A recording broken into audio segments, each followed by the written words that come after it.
Hello, Mr. Ed here. Today is November 5th, 2017. I'm in Metairie, Louisiana. I'm actually revisiting the same spot that I was about 7 months ago, pulling bees out from this house right here. Now, when I came over here, it was probably around 3 months ago, and I checked the job out. The bees were in the wall right behind me, so we wouldn't take the bees out from the inside of the garage.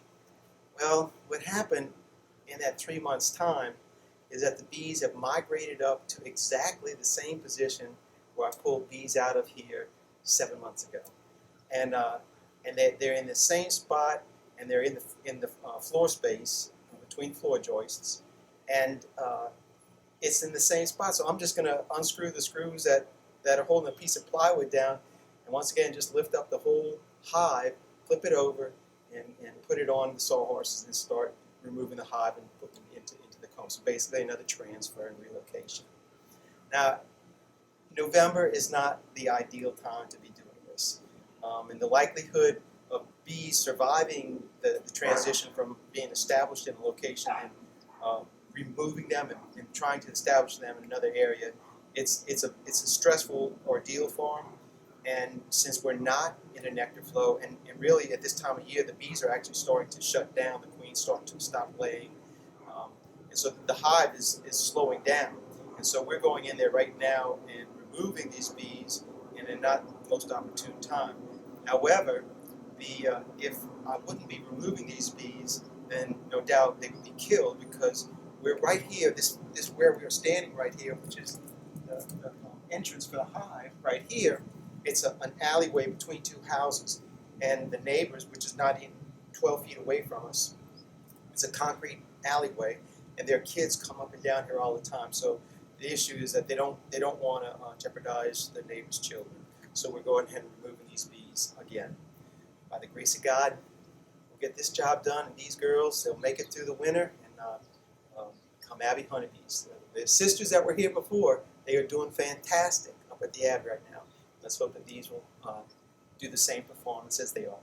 Let's rank them. Before I start actually removing these bees, I want to show you their entrance, where they're going in. They're just going in underneath these cedar shakes, and then they're just walking up inside the wall and then into the floor space. So that little rag right there is the one I stuck in here 7 months ago to stop them from entering. And now they just kind of like moved over the entrance a little bit, and they're using that as their entrance now. So let's get inside and I'll show you what we got. I'm all set up now upstairs. Remove the carpet once again, and that piece of plywood that's cut out, that's what I cut out last time, and I've already installed the handles. The handles were not on there. I didn't leave them on there. I'd installed them already. You can see where the plywood is cut, and the bees are right up against the wall, and the comb probably extends about, maybe about a foot from that. So I'm going to go ahead and unscrew the plywood that's on the floor, and just lift the whole hive up and then place it on my sawhorses. And I hope all that stuff hangs together, because that's going to be some new comb. All right, let's do this.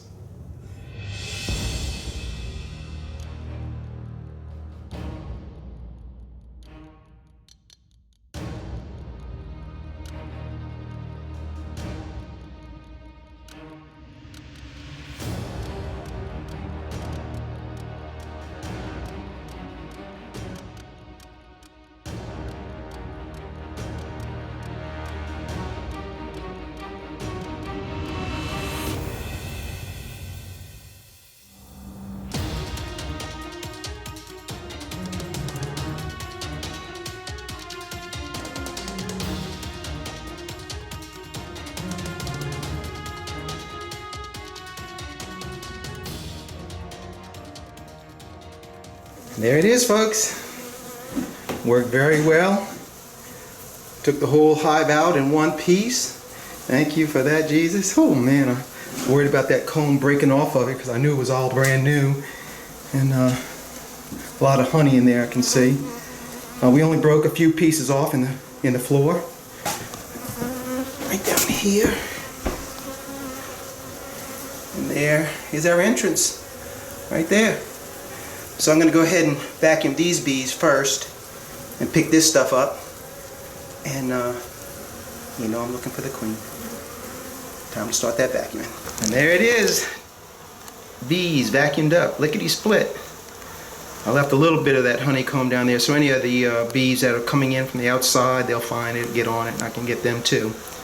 Remember, I want to get all the bees, all the comb, everything out of here. And now, I move our attention to the main hive, start vacuuming, and you know I got my queen catcher looking for that queen. I've got the table situated so that I'll be able to let you all see what I'm doing as I'm cutting the comb and vacuuming it out. What I'm going to do is I'm actually just going to start removing the bees, vacuuming the bees, knocking the numbers down, and I'll start cutting the comb and just laying it on my other table right here. And probably after I get all the comb cut, that's when I'll actually start framing things up. So I'm going to go ahead and start the vacuum cleaner and start knocking these numbers down and looking for the queen. And yeah, that's right, I got my catcher. I'm about ready to take this veil off.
And there she is, folks.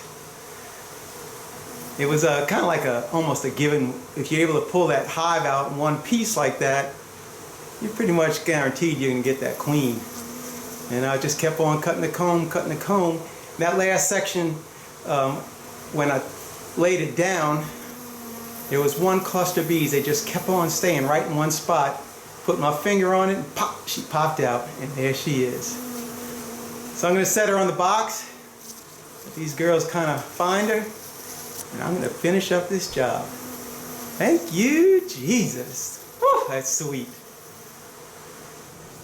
All our bees are now vacuumed up, and so the next thing I'll do is I'll actually start framing up all this comb right here. What I want to do is I want to actually kind of put it in the order that I took it out from the hive. It might help in their reacclimation to the new hive if all the combs in the same way. Don't know if it makes any difference, but at least I think it might help. So I'm going to do that. I keep all the pieces of comb in order so that I can actually do that. So I'm going to go ahead and start framing this stuff up.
And it ain't there no more, folks.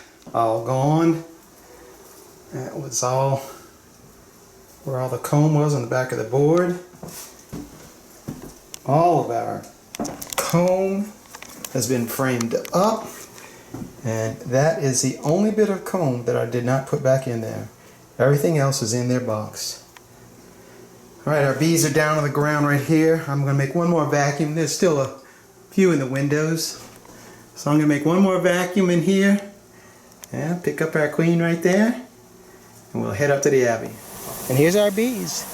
That is a nice mess of bees. I mean at least 10,000 bees in this box right now. So we have, you know, good number of bees. Like I said, I put all that comb into the box. I'm still going to go ahead and feed them. So I'm going to go ahead and set the brood box on top of the vacuum box, release a queen, and then set these girls free.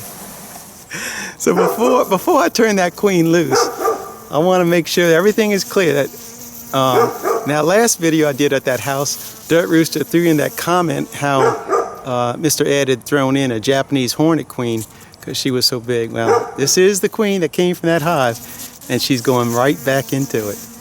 Let's turn her loose.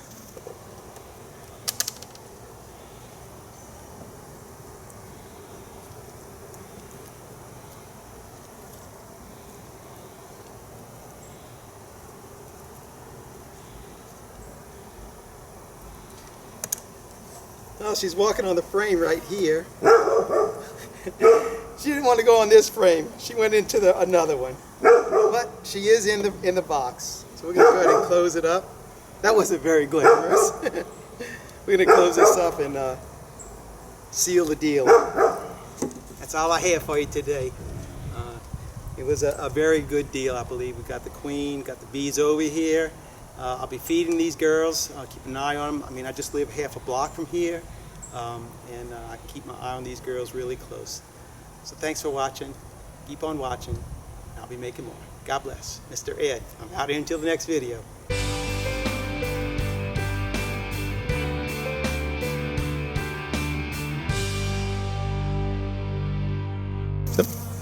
So before I turn that queen loose, I just want to clear up any kind of misunderstanding or any kind of humbug that the Dirt Rooster